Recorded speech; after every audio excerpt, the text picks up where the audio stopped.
నమస్తే. Shri Gayatri tours and travels. ఈ పేరు వినగానే, ఈ పేరు చెప్పగానే అంతా గుర్తు చేసుకునేది కైలాస మానస సరోవర యాత్ర.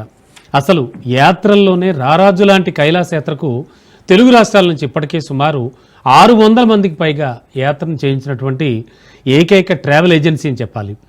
ఒక రకంగా చూడాలంటే 2019 సంవత్సరం నుంచి 2025 వరకు, అంటే ఇవాల్టి వరకు ఈ యాత్రకు భారతీయులకు చైనా నుంచి పర్మిషన్స్ లభించక ఈ సంవత్సరం అంటే ఇప్పుడు 2025లో అఫీషియల్గా అంటే అధికారికంగా పర్మిట్స్ అండ్ వీసాస్ కూడా రావడంతో తమ యొక్క జీవితకాల వాంఛను నెరవేర్చుకోవడానికి ఇండియన్స్ అంతా కూడా అంటే మన భారతీయులంతా ప్రయత్నం చేస్తున్నారు. మరి ఇటీవలే ఎంతోమంది యాత్రికులందరినీ కూడా కైలాస మానస సరోవర యాత్రని దిగ్విజయంగా పూర్తి చేయించినటువంటి Sri Gayatri tours and travels అధినేత భరత్ శర్మ గారు ప్రస్తుతానికి మనతో పాటు స్టూడియోలో ఉన్నారు. వారిని అడిగి అసలు ఈ యాత్ర ప్రత్యేకతలు ఏమిటి, ఈ యాత్రని గాయత్రి టూర్స్ అండ్ ట్రావెల్స్ వాళ్ళతోనే ఎందుకు వెళ్ళాలి, అంటే వాళ్ళు ఇచ్చేటువంటి స్పెషల్ ప్యాకేజీలు ఏమిటి, వాళ్ళు తీసుకునే స్పెషల్ కేర్ ఏమిటి, ఇవన్నీ కూడా డైరెక్ట్గా భరత్ శర్మ గారిని అడిగి మనం వివరాలు తెలుసుకుందాం. సార్ నమస్తే. సార్ నమస్కారం. భరత్ శర్మ గారు, చాలా చాలా హ్యాపీగా ఉంది. ఎందుకంటే ఆ పరమశివుడి యాత్ర అంటే మామూలు విషయం కాదు, అద్భుతమైన విషయం. ఇటువంటి కైలాస మానస సరోవర యాత్రకి తీసుకెళ్తున్న మీకు ముందుగా ఆ వెళ్ళినటువంటి, నాకు తెలిసి మీ గురించి కనుక్కుంటే నాకు వచ్చింది ఏమిటంటే దాదాపు 10 ఏళ్ల నుంచి 5 నుంచి 6 వేల మందిని కూడా మీరు యాత్రకి తీసుకెళ్లిన ఘనత ఉంది. నిజంగా మీరు చాలా అదృష్టవంతులు, మీరు పుణ్యాత్ములు. మీతో పాటు యాత్ర చేసిన వాళ్ళందరూ కూడా చాలా పుణ్యాన్ని మూటగట్టుకున్నారు. ముందుగా మీకు వారందరికీ కూడా శుభాభినందనలు. Thank you sir. Thanks a lot sir. Sharma గారు, సార్ ముఖ్యంగా ఏమిటిది అంటే కైలాస మానస సరోవర యాత్ర అంటే మీడియాలో ఉన్న మాకు తెలియంది కాదు, ప్రతి విషయం క్షుణ్ణంగా పరిశీలిస్తూ ఉంటాం. ఈ నేపథ్యంలో అసలు జీవితకాలంలో ఒక్కసారైనా యాత్ర చేయాలి అనేటువంటి ఫీల్తో ప్రతి భారతీయుడు ఉంటాడు. మరి అటువంటి కైలాస మానస సరోవర యాత్ర మీ యాంగిల్ నుంచి ఎందుకు తీసుకెళ్తున్నారు, ఏమిటి ఆ ప్రత్యేకతలు, ఆ పరమశివుణ్ణి ఎక్కడ ఎలా దర్శించాలి, ఏమిటి ఆ వివరాలు ఒకసారి. ఎస్ సార్, ముందుగా రాజ్ న్యూస్ ప్రేక్షకులందరికీ నమస్కారం.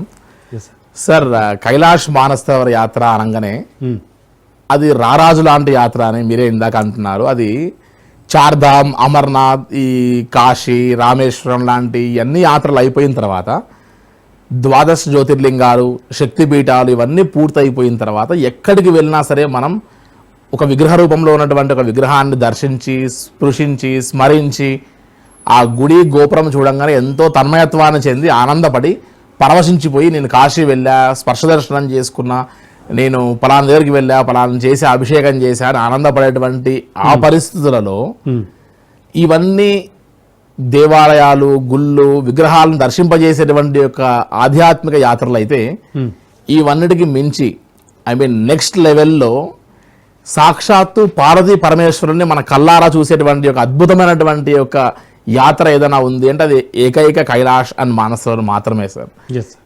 ఎంత నాస్తికుడైనా సరే అక్కడికి వెళ్తే ఎక్కడ గుడి ఉండదు, గోపురం ఉండదు, అర్చన ఉండదు, పూజారి ఉండరు, అభిషేకం ఉండరు, ఏమి ఉండవు. కానీ పంచభూతాత్మిక స్వరూపంలో ఆ యొక్క ఎన్వైరన్మెంట్లో, ఆ వాతావరణంలో అక్కడ ఉన్నటువంటి ఒక ప్రకృతే మీకు దేవాలయంలా సాక్షాత్తు మీరు ఖచ్చితంగా శివపార్వతులను చూసే వస్తారు అన్నది వాస్తవం. ఆ యాత్ర చేసినటువంటి వారి యొక్క మాటల్లో, చేసిన వారి యొక్క అనుభూతుల్లో అక్కడికి ఎంత నాస్తికుడిని మనం తీసుకుని వెళ్ళినా సరే ఎస్ నేను నమ్ముతున్నా, నేను చూశాను, అక్కడ ఈశ్వరుడు ఉన్నాడు అని తిరిగి నమ్మకంతో తిరిగి వస్తారు సార్. అంటే ప్రకృతిలోనే ఆ పార్వతీ పరమేశ్వరులు గోచరించడం అంటే మామూలు విషయం కాదు, 100% సార్. రెండోది, దానికి ఒక ఉదాహరణ కూడా చెప్తాను సార్. చెప్పండి. మహాన్యాసంలో ఓ శ్లోకం చెప్తారు, కైలాస శిఖరే రమ్యే శంకరస్య శివాలయే దేవతాస్తత్రమోదంతి తన్మే మన శివ సంకల్పమస్తు అని ఒక శ్లోకం చెప్తారంటే ముక్కోటి దేవతలు సైతం వారి ఆనందాన్ని పొందడానికి, రమణీయతను పొందడానికి వారు ఎన్నుకున్నటువంటి ఒక ఏకైకటువంటి ప్రదేశం ఏదైనా ఉంది అంటే ఈ భూ కైలాసమే. కాబట్టి ఈయన అసుర పూజితుడు. ఈ శంకరుణ్ణి రాక్షసులు పూజించాల్సిందే, దేవతలు పూజించాల్సిందే. కాబట్టి ఆయన చుట్టూ ఎప్పుడు దేవతలు, కిన్నెరలు, కింపురుషులు, యక్షులు, గంధర్వులు వీరందరూ అనునిత్యం పరిక్రమ చేస్తూ ఉంటారు కదా. వారే చేస్తున్నప్పుడు మానవ శరీరంతో మనం ఈ దేహంతో కైలాస యాత్ర చేయడం అనేటువంటిది అల్టిమేట్ టాస్క్. మహాభారతంలో, రామాయణంలో ప్రతి దగ్గర ఈ యొక్క ప్రస్తావనలు చాలా కైలాసం మానస గురించి ఉన్నాయి సార్. అందులో రాముల వారు ఒకసారి బాగా అలసట చెందితే ఆయన ఓపిక లేకుండా ఉన్నప్పుడు వశిష్ఠుల వారు చెప్పారంట, ఒకసారి బ్రహ్మ మానస పుత్రిక అయినటువంటి మానస సరోవరాన్ని స్మరించు చాలు నీకు ఓపిక వస్తుందని చెప్పారట. అంతటి విశేషమైనటువంటి ఒక సరోవరం. అదేవిధంగా బుద్ధుడి యొక్క తల్లి మాయాదేవి కూడా అక్కడ పుణ్యస్నానం ఆచరిస్తేనే బుద్ధుడు జన్మించారని కూడా మనకి ప్రత్యేక చెప్తూ ఉంది. కాబట్టి ఇలా చెప్తూ పోతే మన పురాణాల్లో ఇతిహాసాలు చాలా ఉంది. ఆది శంకరాచార్యుల వారు, పంచపాండవులు, ఇలా ఎంతో మంది యాత్ర చేస్తున్నారు. ఇదంతా కూడా ఒకప్పుడు మన భరతవర్షం, మన భరతఖండం, మన జంబూద్వీపమే సార్, మన ఏరియా, మన ప్రాంతమే. కానీ భౌగోళికంగా మొదలుగా టిబెట్, ఆ తర్వాత చైనా వారి చేతులకు వెళ్ళడం వల్ల ఇవాళ మనం దౌర్భాగ్య పరిస్థితిలో పర్మిట్ అండ్ వీసాస్ తీసుకొని వెళ్లాల్సిన పరిస్థితికి వచ్చింది. అయినా అంత వ్యయ ప్రయాస అయినా సరే లైఫ్ టైంలో ఒక్కసారినా వెళ్ళాలి, అది మనది, అది మన శంకరుడు అక్కడ ఉన్నారన్నటువంటి ఒక ప్రత్యేకతో, దృఢ సంకల్పంతో వెళ్ళేటువంటి ఆ యాత్రికుల యొక్క ఆనందానికి మనం ఇది అని చెప్పలేము సార్. ఖచ్చితంగా సార్. అండ్ మీరు ఇంత చెప్తున్నారు, మీ నుంచి వెళ్ళినటువంటి ఆల్రెడీ యాత్రికులు కొంతమంది వాళ్ళ అభిప్రాయాలు కూడా ఉన్నాయి మన దగ్గర. ఫస్ట్ ఒక అభిప్రాయం చూద్దాం. నా పేరు చంద్రకళ. 5 years నుండి వెయిటింగ్లో ఉన్నాము. గాయత్రి టూర్స్ నుండి వెళ్ళాలని కైలాస యాత్ర చేయాలనుకున్నాము. వచ్చాము. 29th బ్యాచ్ బాగా జరిగింది. ఫస్ట్ డే పరిక్రమ, యమకోణము అవన్నీ చూపించారు. నెక్స్ట్ డే వచ్చేసి వ్యాండ దగ్గరికి కొండ వరకు వెళ్ళాము, పర్వతం చూసాము. చాలా బాగా అయింది, బాగుంది. యాత్ర బాగా చేయించారు. ఎక్కడ భోజనం కానీ టిఫిన్లు కానీ రూమ్స్ కానీ అన్నీ కూడా చాలా బాగా జరిపించారు. ఇప్పుడు మళ్ళీ వెళ్తున్నాం రిటర్న్.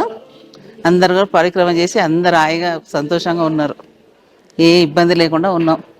ఇంత యాత్ర చూపించిన శర్మ గారికి మరీ థ్యాంక్స్. మొత్తానికి చెప్తాము, టూర్ చూడాలి, ఏజ్ వచ్చినప్పుడు కాకుండా చిన్నతనంలో చూడాలని చెప్తారు. మా సజెషన్, మా ఆలోచన అదే. ఏజ్ వచ్చిన తర్వాత కాకుండా ముందే వెళ్ళాలి, చూసుకోవాలి. ఇంత యాత్ర మళ్ళీ చేయలేము. చాలా బాగుంది. పిల్లలకు అందరు కూడా ఈ యాత్ర చేయాలని చెప్తాం. మరి గాయత్రి టూర్ తరఫున బాగా తీసుకెళ్లారు. కొంతమంది ఫ్రెండ్స్తో వచ్చి అందరం కలిసి బాగా జరిపించుకున్నాము. ఇంత యాత్ర బాగా జరిగింది. చాలా సంతోషంగా వెళ్తున్నాం. చాలా అద్భుతమైన విషయం, చాలా చక్కగా చెప్పింది అమ్మ. చాలా అంటే వాళ్ళ అభిప్రాయాలు నిజంగా చాలా విలువైనవి. అంటే మీరు చేసిందంతే యాజ్ చెప్పారంతే, వెరీ సింపుల్. చాలా సంతోషం సార్. అయితే చాలా సందేహాలు ఉన్నాయి, చాలా మందికి ఉన్నాయి. అవన్నీ ఇప్పుడు నేను మిమ్మల్ని అడుగుతాను, మీరు ఒక్కొక్కటి నాకు సందేహ నివృత్తి చేయాలి. సరే, ముందుగా 13 ఏళ్ల నుంచి 70 ఏళ్ల వరకు ఉన్న వాళ్ళకి మాత్రమే పర్మిషన్ ఉండేది. ఇప్పుడు ఆ పర్మిషన్ ఏమైనా సడలింపులు, ఎక్స్టెండ్ చేయడాలు ఇలాంటివి ఏమైనా జరిగాయి సార్? Yes sir. ముందుగా 13 సంవత్సరాల నుంచి 70 years వరకు మాత్రమే అలౌ చేశారు. కానీ ఈ హై ఆల్టిట్యూడ్లో మనం వెళ్ళేటువంటి ఏరియాస్లో రెస్పిరేటరీ ప్రాబ్లమ్స్ ఉంటాయేమో 70+ తర్వాత అనేటువంటిది ఒక రెస్ట్రిక్షన్ పెట్టారు, ఈ జాగ్రత్తలు పడుతూ క్లైమేటికల్ కండిషన్స్ వల్ల. కానీ 2020 నుంచి 25 మధ్యలో 5 years కైలాష్ లేకపోవడము, అప్పట్లో 65 సంవత్సరాలు 66 సంవత్సరాలు ఉన్నవారు ఆ తర్వాత కైలాష్ యాత్ర చేద్దాంలే అనుకున్న తర్వాత ఈ కోవిడ్ ఒక 2 years ఇండియన్ పాస్పోర్ట్ హోల్డర్స్ ని 2023-24 అలౌ చేయకుండా, వీసాలు ఇవ్వకుండా చైనా వారు ఆపడం వల్ల ఒకటి, ఈ కారణాల వల్ల అందరూ కూడా కాస్త ల్యాగ్ బిహైండ్ అయ్యో 70+ దాటాము, అటువంటి అద్భుతమైన అవకాశం నేను మిస్ అయ్యానని చాలా మంది ఫేస్ అవుతున్నటువంటి ఒక బాధ. అటువంటి వాటికి నిన్న మొన్నటి నుంచి ఈ చైనీస్ గవర్నమెంట్ అంతా కూడా ఒక వీసా స్టాంపింగ్ చేసే విధానంలో 1955 వరకు మాత్రమే చేసేది మొన్నటిదాకా. బట్ 2 days నుండి 1954, 53, 1952, 1951, at the same time 1950 passport holders అంటే 75 years వరకు వారికి కూడా స్టాంపింగ్స్ వేస్తున్నారు. సో దానికి ప్రత్యేకంగానే యాక్చువల్గా మనతో పాటు ఒక 60-65 మంది కైలాష్ యాత్రకు ఇంకా 70+ వాళ్ళు బుక్ చేసుకుని ఉన్న వాళ్ళంతా వీళ్ళందరికీ పర్మిట్స్ అండ్ వీసాస్ లో స్టాంపింగ్స్ అయి ఉన్నాయి. Super. So Gayatri tours and ట్రావెల్సే కాకుండా మిగతా ఏ ఆపరేటర్ దగ్గరైనా సరే 70+ ఉన్న వారికి ఆప్షన్ ఉంది. కాబట్టి ఎవరైతే ఈ 5 years వెళ్ళలేకపోయారో వారందరూ ఈ ఆప్షన్ యూజ్ చేసుకుని కొన్ని టర్మ్స్ అండ్ కండిషన్స్ పెట్టారు, ఇది యూజ్ చేసుకోమని నా సిన్సియర్ రిక్వెస్ట్ సార్. చాలా మంచి అవకాశం భరత్ శర్మ గారు. అండ్ సార్, మీరు మాట్లాడుతూ ఈ డాక్యుమెంటేషను, ఈ వీసా ప్రాసెస్ ఇవన్నీ కూడా ఉన్నాయి. వీటికి ఎన్ని రోజుల ముందు మీకు సమర్పించాలి? వీళ్ళు కన్ఫర్మేషన్ చెప్పాక ఈ ప్రాసెస్ ఎట్లా? అంటే ఎందుకంటే వచ్చేవాళ్ళంతా పెద్దవాళ్ళు, బట్ వాళ్ళ కుమారులు కుమార్తెలు మీ దగ్గరకు వచ్చి మాట్లాడి వాళ్ళు పంపిస్తారు కాబట్టి అది ఎంత టైం తీసుకుంటుంది? అవన్నీ కూడా క్లారిటీ కావాలి. ఎస్, తప్పకుండా. కైలాష్ మానసరోవర్ యాత్ర వెళ్ళాలనుకునే ప్రతి ఒక్కరు ఒక 5 to 6 things ని మైండ్లో ఖచ్చితంగా పెట్టుకోవాలి. అప్పుడైతేనే ఆలోచనలో ఉన్నటువంటి ఒక యాత్ర ఆచరణలో పడడానికి ఆప్షన్ ఉంటుంది సార్. నెంబర్ 1, ఖచ్చితంగా valid passport at least 1 year valid తో ఉండాలి. ఎటువంటి బ్రీతింగ్ ప్రాబ్లమ్స్ కానీ, ఆస్తమా కానీ, లంగ్ ఇన్ఫెక్షన్స్ ఉండకూడదు. నెంబర్ 3, మన మొబైల్ కి ఖచ్చితంగా ఆధార్ కార్డు ఓటీపీ ఖచ్చితంగా రావాలి. ఎందుకు అంటే మనం ఈ ఆధార్ డౌన్లోడ్ చేసింది మాత్రమే మనం సబ్మిట్ చేయాల్సి వస్తుంది ఎంబసీకి. మన పూర్తి పర్సనల్ ఇన్ఫర్మేషన్ ప్రొవైడ్ చేయాల్సి వస్తుంది. ఒకప్పుడు ఇండియన్ పాస్పోర్ట్ హోల్డర్కి ఒక పాస్పోర్ట్తో సరిపోయేది. బట్ ఇవాళ దాదాపుగా మనం పుట్టిన దగ్గర నుంచి మొదలు పెడితే టిల్ డేట్ వరకు ఎక్కడ వర్క్ చేశాము ఏంటని సమస్తం పూర్తి వివరాలన్నీ కూడా మనం ఇవ్వాల్సిన పరిస్థితికి వచ్చింది. సమ్ స్పెసిఫికేషన్స్ తో ఉన్నటువంటి ఒక ఫోటో కాపీ కూడా మనం పర్మిట్ చేయాల్సి వస్తుంది. ఇలాంటి థింగ్స్ అన్ని కూడా మనం ఆల్మోస్ట్ ఒక 20-25 days మనకు వీసాస్ కోసం టైం పడుతుంది. సో ఈసారి ఇంకా వీసా కోసం, పర్మిట్ల కోసం ఎక్కువ లాంగ్ టైం తీసుకోవాల్సిన పరిస్థితికి వస్తున్నారు. సో ఏ ట్రావెల్ ఆపరేటర్ దగ్గర అయినా సరే అట్లీస్ట్ ఒక 2 to 3 months టైం పెట్టుకోవాలి. అండ్ సెప్టెంబర్ మంత్ వరకు ఇంకా అవకాశం ఉంది కాబట్టి ఈ 1 week లో ఎవరైనా సరే కైలాష్ మానసరోవర్ యాత్రకి వెళ్ళాలనుకున్న వారు ప్రయత్నం చేస్తే ఈ సంవత్సరంలో పూర్తి చేసుకోవడానికి ఆప్షన్ కూడా ఉంది సార్. డన్. చాలా చక్కగా చెప్పారు భరత్ గారు. ముఖ్యంగా ఆస్తమా ఉన్న వాళ్ళు కానీ, రెస్పిరేటరీ ప్రాబ్లమ్స్ అప్పుడప్పుడు కనిపిస్తున్న వాళ్ళు కానీ వీళ్ళకి ఖచ్చితంగా పర్మిషన్ ఉండదా సార్? కైలాష్ మానసరోవర్ యాత్రకి వెళ్ళాలి అని అనుకుంటే బ్లైండ్గా ఎటువంటి హెల్త్ ఇష్యూస్ అయినా ఉండొచ్చు, కానీ శ్వాస సంబంధించిన ఒక ప్రాబ్లం మాత్రం ఉండరాదు. అలా ఉంటే మేము వారిని స్టాప్ చేయడం కంటే వారు స్టాప్ అవ్వడం చాలా మంచిది. మళ్ళీ అక్కడికి వెళ్ళాక ఖచ్చితంగా హై ఆల్టిట్యూడ్ లో తక్లాకోట్ అనే ప్లేస్ కి వెళ్ళిన తర్వాత మనం అడ్జస్ట్ అవుతూ వెళ్ళేటప్పటికి వారికి ఇబ్బంది గురైతే ఆ పరిస్థితిలో వారు మళ్ళీ తిరిగి ఆల్టర్నేట్ ఆప్షన్స్ కూడా ఉండవు. కాబట్టి ముందుగానే మేము రెస్ట్రిక్ట్ చేస్తాం వాళ్ళని. అండ్ ముఖ్యంగా ఈ హై ఆల్టిట్యూడ్కి వెళ్ళేటువంటి వారందరికీ గల, కైలాష్కి వెళ్ళేటువంటి వారందరికీ గల ముఖ్య సందేశం ఇవ్వాల్సినటువంటిది ఏముందంటే సార్, కేవలం డబ్బు, 10 రోజుల యాత్ర, వెంటనే వెళ్ళాము, వీసా, డాక్యుమెంటేషన్, దీనికంటే కూడా నెక్స్ట్ లెవెల్ ఒకటి ఖచ్చితంగా ఉందండి. అది కైలాష్ యాత్రకి వెళ్ళాలనుకునే కంటే ముందే ఒక 2 to 3 months మన డే షెడ్యూల్లో ఖచ్చితంగా 1 to 2 hours యోగా, ప్రాణాయామము, breathing exercises, Shambhavi Mudra, long walking, closed మౌత్తో చేయడం, ఇవన్నీ అక్కడ కైలాష్ యాత్ర ప్రశాంతంగా చేయడానికి, అట్ ది సేమ్ టైం పరిక్రమ చేయడానికి ఎక్కువ యూజ్ అవుతాయి. అంటే మీరు అలా ప్రిపేర్ చేస్తారు వాళ్ళని 3 to 4 months నుంచే మనం యోగా క్లాసెస్ ఇవన్నీ కూడా వాళ్ళకి ఆన్లైన్ లో, ఆఫ్లైన్ లో కండక్ట్ చేస్తూ చేయడం వల్ల ఇంత 100 మంది వెళ్ళిన వాళ్ళలో ఎప్పుడు కూడా 10 to 20% కంటే ఎక్కువగా కైలాష్ యాత్ర పరిక్రమ చేయరు. వెళ్ళిన వాళ్ళు 100 మంది వెళ్తే 20 మంది పరిక్రమ చేయడం గ్రేట్. బట్ ఈ యొక్క బ్యాచెస్ లో 100 మంది వెళ్తే 75 to 80% పరిక్రమ చేశారు. సూపర్ భరత్ శర్మ గారు. సో కైలాష్ యాత్ర 2 కాళ్ళు లేని వాళ్ళు కూడా చేస్తారు. బట్ పరిక్రమ చేయగలిగితేనే అది మన టార్గెట్ అచీవ్ అయినట్టు. సో మా లిస్ట్ లో కూడా కైలాష్ యాత్ర చేసిన వాళ్ళు కాదు, కైలాష్ యాత్ర పరిక్రమ చేసిన వాళ్ళు మా లిస్ట్ లో ఉంటారు. సో పరిక్రమ అనేటువంటిది అల్టిమేట్ టాస్క్, దానికోసం ప్రయత్నం చేయాలి. చాలా చాలా చక్కటి విషయాలు చెప్తున్నారు. చాలా ఇంట్రెస్టింగ్ గా, ఆసక్తిగా ఉంది. మీతోనే వచ్చి వెళ్ళిన వాళ్ళు, ఆమె కూడా తన అభిప్రాయం చెప్తారు. నా పేరు గౌని కరుణశ్రీ, నేను హైదరాబాద్ నుండి. మేము గాయత్రి టూర్స్కి 2020లో కట్టాము. నేను నా హస్బెండ్ రావాలనుకున్నాము, కానీ ఆయన కోవిడ్లో పోయారు. నేను ఒక్కదాన్నే సింగిల్గా వచ్చాను, కానీ భరత్ శర్మ చాలా బాగా తీసుకెళ్ళాడు. సొంత కొడుకుతో వెళ్ళినట్టుకుంది. నేను ఒక పరిక్రమ చేశాను నడిచి, చాలా చాలా బాగుంది. జీవితం ధన్యమైపోయింది. సెకండ్ పరిక్రమ చేయలేదు, ఫస్ట్ పరిక్రమతోటే నడిచి వెళ్ళే కాబట్టి ఇంకా నాకు ఓపిక లేదు. కానీ వీళ్ళు చాలా బాగా అకామిడేషన్ కానీ, ఫుడ్ కానీ చాలా బాగుంది. సింగిల్ పేరెంట్గా వచ్చినా కూడా నాకు అట్లా తెలవలేదు. నా సొంత పిల్లలతో వచ్చినట్టుగానే ఉంది. మానస సరోవర్ అయితే ఎక్సలెంట్ అండి. పూజలు చేయించారు మాతో. కక్కనూరి సూర్యనారాయణ గారు వచ్చారు, హోమాలు చేశారు. చాలా బాగుంది. పూజలు అన్నీ చాలా బాగా జరిగినాయి. మేము అక్కడ చేయలేని పూజలు తల్లిదండ్రులకు కానీ, అందరికీ, మేము అత్తమామలకు కానీ అందరికి తర్పణాలు వదలడము అన్నీ చాలా బాగా చేయించారు. ఎవరైనా వెళ్ళాలంటే గాయత్రి టూర్స్ నుండే వెళ్ళండి. నా సజెషన్ మాత్రం అది. వెరీ గుడ్ టూర్స్, గాయత్రి, జిందాబాద్. మీరు తీసుకున్న వ్యక్తిగత శ్రద్ధ అంతా కూడా చెప్తున్నారు ప్రతి పర్యాటకుడు, పర్యాటకురాలు. చాలా సంతోషం సార్, చాలా హ్యాపీగా ఉంది. అండ్ మీరు ఇంతకుముందు మాట్లాడుతూ పరిక్రమ గురించి, అండ్ అలాగే ఆ పర్టికులర్ ఒక టైం ఏమైనా ఉంటుందా దానికి, అలాగే యాత్ర చేయడానికి ఆ 10 రోజులు సంవత్సరంలో ఎప్పుడు చేయాలి, ఎన్నిసార్లు చేయొచ్చు, అంటే సంవత్సరంలో 2-3 సార్లు చేయొచ్చా, అంటే 2-3 బ్యాచ్లు తీసుకెళ్తారా, ఎట్లా అది, అండ్ పరిక్రమ సమయం కూడా ఎప్పుడు సార్, ఎంత టైం పడుతుంది? ఎస్ సార్, ముందుగా కైలాష్ మానసరోవర్ యాత్ర అనగానే ఇదంతా సీజనల్ యాత్ర. 6 మాసాలు దేవతలకి 6 మాసాలు మానవుడికి ఎట్లయితే చార్ధామ్ లాంటి యాత్రలు అవకాశం ఇస్తాయో ఈ కైలాష్ యాత్ర కూడా ఖచ్చితంగా మే నుండి మొదలు పెడితే మే, జూన్, జూలై, ఆగస్ట్, సెప్టెంబర్ వరకు మనం కైలాష్ యాత్ర ప్రశాంతంగా చేయొచ్చు. అండ్ పరిక్రమ విషయానికి వస్తే ముఖ్యంగా మే, జూన్ మాసాల్లో, అదే విధంగా ఆగస్ట్, సెప్టెంబర్ మాసాల్లో పరిక్రమ చాలా ప్రశాంతంగా చేయొచ్చు. కొద్దిగా జూలై ఎండింగ్ ఆ టైం వరకు లైట్ గా వర్షాలు ఉన్నటువంటి ఒక కారణంగా మనం కొద్దిగా పరిక్రమ టైంలో కాస్త ఇబ్బంది గురయ్యే అవకాశం ఉండొచ్చేమో. అండ్ వర్షం పడ్డా మనం అబో సీ లెవెల్ పైకి వెళ్ళిపోతున్నాం, హై ఆల్టిట్యూడ్ ప్లేస్ లో ఉన్నాం కాబట్టి అక్కడెక్కడ కూడా వరదలు చార్ధామ్ లాంటి ప్లేసెస్ లో వచ్చి కొట్టుకుపోయినట్టుగా లాంటివి ఇక్కడ గమనించము.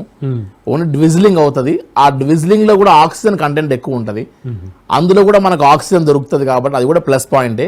కాబట్టి ఇంకా ఆగస్ట్, సెప్టెంబర్ మంత్స్ ఉన్నాయి కాబట్టి కైలాష్ యాత్ర పరిక్రమ కూడా ఇది బెస్ట్ టైం కాబట్టి ఇంకా యాత్రికులకు అవకాశం ఉంది సార్ ఈ సంవత్సరం. ఇంకా సూపర్ సార్. అండ్ భరత్ గారు ముఖ్యంగా అంటే ఇప్పుడు సపోజ్ శ్రీశైలం వెళ్ళాలి అనుకోండి, రకరకాల మార్గాల్లో వెళ్తారు. అఫ్ కోర్స్ ఉన్నది ఒక ప్రధాన మార్గమైనా కూడా. అలాగే ఈ కైలాస మానస సరోవర యాత్రకు వెళ్ళడానికి ఎన్ని మార్గాలు ఉన్నాయి మీకు తెలిసి? అండ్ మీరు చాలా స్టడీ చేసి ఎంతోమందిని తీసుకెళ్ళిన పుణ్యాత్ములు మీరు ఓపెన్గా మాట్లాడుకోవాలంటే.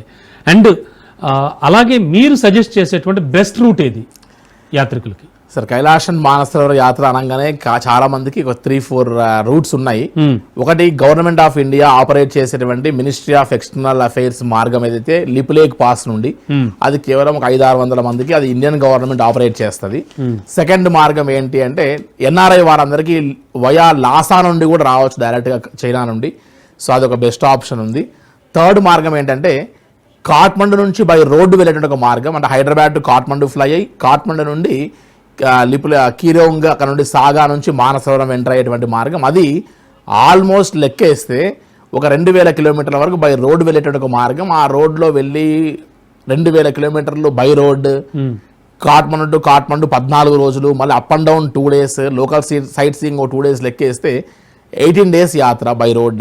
18 రోజులు మన వ్యాపకాలు, మన స్ట్రెయిన్ ఇవన్నీ లెక్క వేసి ఏ ఒక్కరు పెద్దవారు బిజినెస్ గా ఉన్న వాళ్ళు లేదంటే వాళ్ళ వ్యాపకాలన్నీ డిస్టర్బ్ అవుతాయి. సో దాన్ని కూడా ఎవరు ఇష్టపడట్లేదు. ది బెస్ట్ రూట్ 10 days లోనే హైదరాబాద్ నుంచి వెళ్ళి మరి హైదరాబాద్ ఇండియాలోంచి ఏ ప్రదేశం నుంచి అయినా సరే 10 రోజుల్లోనే మనం అడ్జస్ట్ అవుతూ అక్యుములేట్ అవుతూ మానసరోవరం వెళ్ళి కైలాసగిరి వెళ్ళి పరిక్రమ కూడా చేసి తిరిగి వచ్చేటువంటి ఒక మార్గం వయా లక్నో, నేపాల్గంజ్ నుండి సిమికోట్, హిల్సా, అక్కడ నుండి మనం తక్లాకోట్ అనే ప్లేస్లో అక్యుములేట్ అయ్యి అడ్జస్ట్ అయ్యి క్లైమేట్కి అక్కడ నుండి మనం మానసరోవరం పరిక్రమ బై బస్, ఆ తర్వాత యమద్వార్ వరకు వెళ్ళి మనం కైలాసగిరి పరిక్రమ కూడా చేసుకుని మళ్ళీ మన గమ్యస్థానాలు రావడానికి 10 days పడుతుంది. ఇది షార్ట్ అండ్ స్వీట్ రూట్. అందరికీ అలా వెళ్ళి ఇలా వచ్చేటువంటి ఒక మార్గము చాలా సేఫెస్ట్ మార్గం కూడా అని చెప్పచ్చు సార్. చాలా చాలా చక్కటి విషయం. అండ్ భరత్ శర్మ గారు ముఖ్యంగా మనకు వచ్చే వాళ్ళంతా కూడా యాత్రికులు పెద్ద పెద్ద వాళ్ళే వస్తారు. అంటే దాదాపు 70-75 వరకు కూడా ఇప్పుడు పర్మిషన్ ఇచ్చారు కూడా చాలామంది వస్తారు. ఈ నేపథ్యంలో వారికి ఏమైనా మార్గ మధ్యంలో కానీ అక్కడ హోటల్లో దిగాక కానీ లేకపోతే వచ్చేప్పుడు కానీ ఏమైనా ఆరోగ్య సమస్యలు తలెత్తితే ఎటువంటి జాగ్రత్తలు తీసుకుంటారు? మీ టీంలో ఎవరెవరు ఉంటారు? అండ్ వారికి మరో చాలా చాలా కీలకమైన విషయం ఫుడ్ ఇంటేక్ ఏం తీసుకోవాలి, ఎలాంటివి తీసుకోవాలి?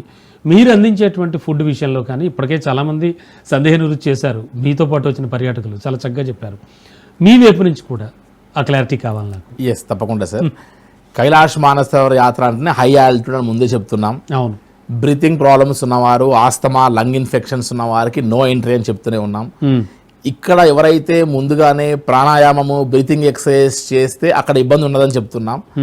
ఈవెన్ దో ఇక్కడ చేసిన తర్వాత కూడా అక్కడ ఇబ్బంది అనిపిస్తే అటువంటి వారి కొరకు రెస్క్యూ ఆపరేషన్స్ చేసేటువంటి మా టీం ఉంటుంది. ఆల్మోస్ట్ ఈ కైలాష్ యాత్రకి ఇటు వారి యొక్క డఫల్ బ్యాగ్స్ క్యారీ చేసే నుంచి మొదలు పెడితే, వారి ఫుడ్ స్టాఫ్ నుంచి మొదలు పెడితే, బ్యాక్ ఎండ్ వర్క్ చేసేటువంటి ఒక టీమ్, అదేవిధంగా రెస్క్యూ ఆపరేషన్స్ ఇట్లా లెక్క వేస్తే ఒక్కొక్క బ్యాచ్ కోసం సుమారుగా 30 మంది పనిచేయాల్సి వస్తుంది సార్. అండ్ ఇదేదో కైలాష్ మానసరోవర్ యాత్ర అంటే అలా అప్పజెప్పేసి ఇలా వచ్చేయడం కాకుండా సాధ్యమైనంత వరకు వారితో పాటు మనం కైలాష్ యాత్ర చేయడానికి ప్రయత్నం చేస్తూ హైదరాబాద్ టు హైదరాబాద్ మనకి సింగిల్ ట్రావెలింగ్ పేరెంట్స్ని అప్పచెప్తారు సార్. వారందరినీ కూడా మనం జాగ్రత్తగా చూస్తూ రావాల్సి వస్తుంది, number 1. And at the same time food విషయానికి వస్తే కార్బోహైడ్రేట్స్ బాగా తగ్గించి ప్రోటీన్ ఫుడ్ ఎక్కువ తీసుకుంటే హై ఆల్టిట్యూడ్లో మనం బాగా రెసిస్ట్ కావచ్చు. అటువంటి ఒక ఫుడ్ని మనం మన South Indian food throughout the trip అందజేస్తూ మనం వారిని కైలాష్ యాత్ర చేయించాల్సి వస్తుంది. సో దాన్ని బట్టి మనం ప్లాన్ చేసుకోవాలి. తప్పకుండా సార్, తప్పకుండా చాలా క్వాలిటీ ఫుడ్ అది ఇచ్చి చాలా చక్కగా తీసుకెళ్తున్నారు కాబట్టి అంతమంది ఆ విధంగా మీ గురించి చెప్తున్నారు. అండ్ సార్ ముఖ్యంగా ఇండియన్ పాస్పోర్ట్ ఉన్న వాళ్ళకి అండ్ ఎన్ఆర్ఐ పాస్పోర్ట్స్ వాళ్ళకి ఏమైనా ప్రాసెస్లో ఏమైనా తేడా ఉంటుందా క్లుప్తంగా? ఎస్ సార్, ఇండియన్ పాస్పోర్ట్ హోల్డర్స్కి ఏమో స్టాంపింగ్ అంతా కూడా నాలాంటి ఏజెంట్ ద్వారా ఢిల్లీలో అయిపోతుంది. బట్ ఎన్ఆర్ఐ పాస్పోర్ట్ హోల్డర్స్ అందరికి స్వయంగా వారు 4 days స్టే చేస్తే వారు స్వయంగా ఎంబసీకి వెళ్ళి స్టాంపింగ్ వేయించుకోవాల్సి వస్తుంది. కాబట్టి ఈ యొక్క జాగ్రత్తలు గమనించి మనం ప్లాన్ చేసుకోవాలి. సార్ ఇప్పుడు అడగచ్చో అడగకూడదో లైవ్లో, అండ్ ముఖ్యంగా కైలాస్ మానస సరోవర యాత్రకి ఓవరాల్గా ఎంత స్పెండ్ చేయాల్సి వస్తుంది ఈచ్ వన్, అదేమన్నా మీరు చెప్పచ్చా? రెస్ట్రిక్షన్స్ ఉన్నాయా? అలాంటిది ఏం లేదు సార్, మార్కెట్ అంతా కూడా ఓపెన్ ఉంది. చెప్పండి. సో ఓపెన్ మార్కెట్ లో నేను ఏదో దాచేటటువంటిది ఏం లేదు సార్. 2019 కైలాష్కి వెళ్ళాలంటేనే సుమారుగా 2 లక్షలు దాటి ఉన్నట్లు పరిస్థితి ఉండేది. ఇదంతా కూడా ఇండియా నుంచి నేపాల్ నుండి టిబెట్ నుండి చైనా, ఫ్లైట్స్, హెలికాప్టర్స్, పర్మిట్లు, వీసాలు, food, 5-star hotels, obviously expenses. So రారాజు లాంటి యాత్ర అని మీరే చెప్తున్నారు కాబట్టి రారాజు లాంటి యాత్ర ఖచ్చితంగా ఎక్స్పెన్సివ్ అట్లనే ఉంటుంది. ఇండియాలో చిన్న టూర్కి వెళ్తేనే 50 నుంచి ₹1,00,000 అయ్యేటువంటి దాంట్లో ఇప్పుడు సుమారుగా మనం రోడ్ రూట్ నుంచి గమనిస్తేనే 2,50,000 దాదాపు అయిపోయి ఉంది. ఇప్పుడు గమనిస్తే కైలాష్ యాత్రకి హెలికాప్టర్ రూట్లో వెళ్ళాలి, షార్ట్ అండ్ స్వీట్గా వెళ్ళాలి, కాస్త హై ఎండ్ ఫెసిలిటీస్తో వెళ్ళాలి అంటే సుమారుగా ఒక 3 lakhs పైన ఖచ్చితంగా బడ్జెట్ పెట్టుకోవాల్సిన పరిస్థితి అండి each one. Yes, definitely. And sir గతంలో మీ మీద చాలా ఆరోపణలు అవి వచ్చాయి. అంటే గాయత్రి టూర్స్ అండ్ ట్రావెల్స్కి సంబంధించి చాలా హైలైట్ అయిపోయారు మీరు, దాని గురించి ఏం చెప్తారు? సార్ కైలాష్ మానస సరోవర యాత్రకి గాయత్రి టూర్స్ అండ్ ట్రావెల్స్ అనేటువంటిది ఖచ్చితంగా ఒక చేసేటువంటి ఒక ఐకానిక్ అని ఆల్రెడీ మార్కెట్ లో ఉన్నటువంటి విషయం. మా ఆఫీస్ లో ఉన్నటువంటి స్టాఫ్ చేసినటువంటి ఒక తప్పుకు నేను ఫేస్ అవ్వాల్సి వచ్చింది. అండ్ ఆ ఫేస్ అవుతూ కూడా నేను ఫస్ట్ చాలా మందిని కైలాష్ ఓపెన్ కాగానే ఉన్నటువంటి ఒక ఓల్డ్ కస్టమర్స్ అందరు ఇంటికి చాలా మందికి వెళ్ళా, పర్సనల్గా మెయిల్స్ చేసా, వాట్సాప్ చేసా, కాల్స్ చేసా. ఇంతమంది కైలాష్ యాత్ర చేస్తే దీంట్లో ఫస్ట్ ప్రిఫరెన్స్ ఎవరిని కొత్త వాళ్ళని తీసుకెళ్ళలేదు సార్. ఫస్ట్ ఓల్డ్ కస్టమర్స్ని, ఎవరైతే నా పట్ల పాపం మిస్అండర్స్టాండింగ్ చేసుకున్న వాళ్ళని, నా కస్టమర్ ఎప్పుడు శత్రువు కాదు కాబట్టి అటువంటి వాళ్ళకి మనం ఫస్ట్ ఆప్షన్ ఇచ్చాం. మీ మీడియా కూడా ఈ పేపర్ సబ్మిట్ చేస్తున్నాం. ఆల్మోస్ట్ 8 batches మళ్ళీ మీతో పాటు ట్రావెల్ చేసి తిరిగి 85% కస్టమర్స్ అందరూ పాత అభిప్రాయం ఉన్న వాళ్ళందరినీ ఈ బ్యాచెస్ లో ట్రావెల్ చేయించా. సో ఇవి వాళ్ళ పర్మిట్ అండ్ వీసా కాపీస్.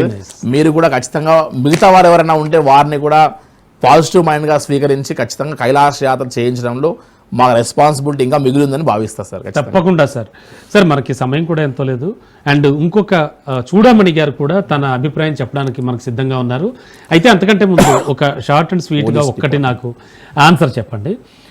ఎందుకు గాయత్రి ట్రావెల్స్ని చూస్ చేసుకోవాలి అంటే 1 word ఆన్సర్లో ఏం చెప్పగలరు మీరు?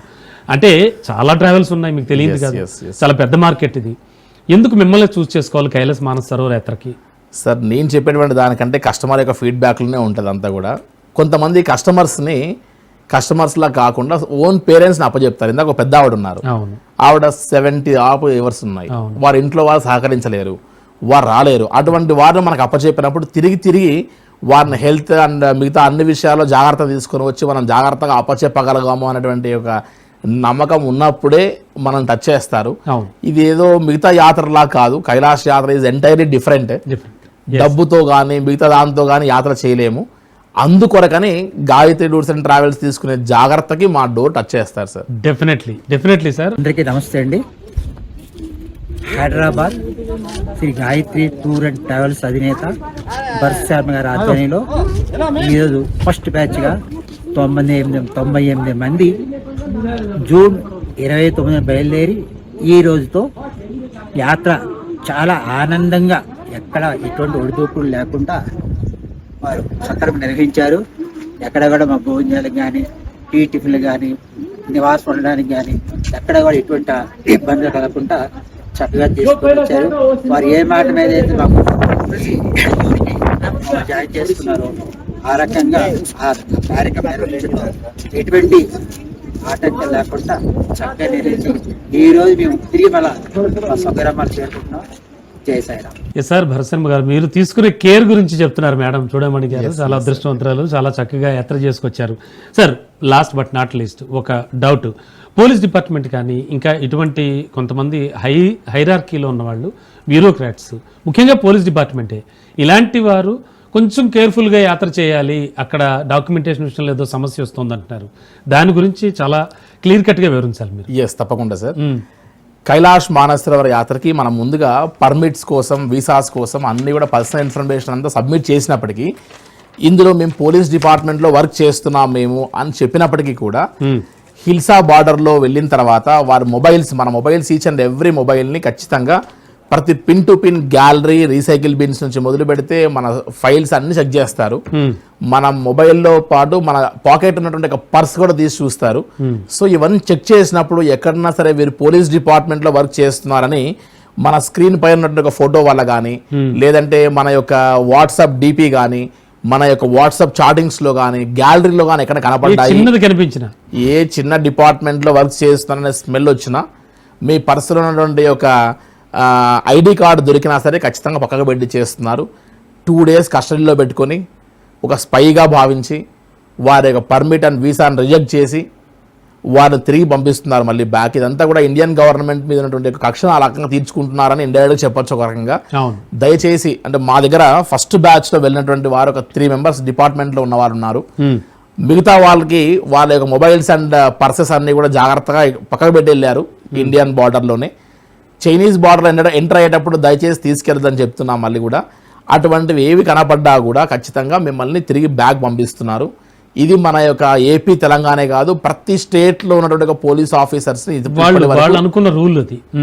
పక్కనే పాకిస్తాన్ బార్డర్ ఉంది, లక్లాకోట్ దగ్గర. సో ఎక్కడ వీళ్ళు స్పైగా వచ్చి అని ఇబ్బంది పెడతారేమో ఆలోచనతో ఉన్నారు. సో దయచేసి నా సిన్సియర్ రిక్వెస్ట్ మీ ద్వారా, పోలీస్ డిపార్ట్మెంట్ వారు ఎవరైనా సరే ఏ యాత్రలో, ఏ ట్రావెల్ ఏజెన్సీతో మీరు బుక్ చేసుకున్నా సరే, మీరు వాడుతున్న మొబైల్ని, మీ యొక్క పర్సులో ఉన్నటువంటి ఒక ఆధార్ కార్డ్స్ ఇవన్నీ పక్కకు పడేసి ఓన్లీ పాస్పోర్ట్ మాత్రమే క్యారీ చేసి మీ యొక్క పోలీస్ డిపార్ట్మెంట్ ఐడెంటిటీ కార్డ్స్ని పక్కకు పెడితేనే యాత్ర ప్రశాంతంగా చేసి రాగలము. సో ఈ యొక్క జాగ్రత్త తీసుకొని ఖచ్చితంగా కైలాష్ యాత్ర చేయమని నా sincere request sir. Super sir, Bharat Sharma గారు చాలా సందేహాలకు సమాధానాలు ఇచ్చారు. థ్యాంక్ యూ సో మచ్ అండి. Sir thanks. ఓం నమః శివాయ. నమస్కారం sir. Thank you sir, thank you so much. So ఇది ఇవాల్టి స్పెషల్.